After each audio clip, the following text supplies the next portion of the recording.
We've long had concerns about the Iranian nuclear programme and been very clear that Iran cannot have a nuclear weapon. The US has now taken action to alleviate that threat.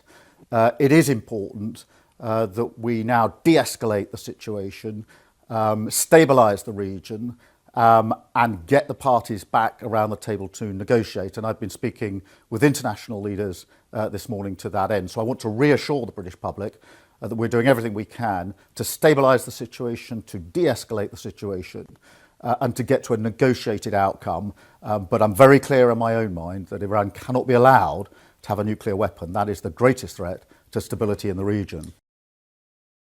My focus is on de-escalating the situation. I accept your challenge that there is a risk of escalation.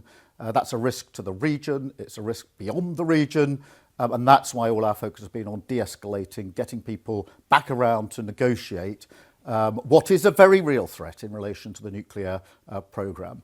In relation to the UK, we were not involved in the attack. We were given due notice, as we would expect as close allies to the US, and we have been moving assets to the region to make sure that we're in a position to protect our own interests, our personnel and our assets, and of course those of our allies.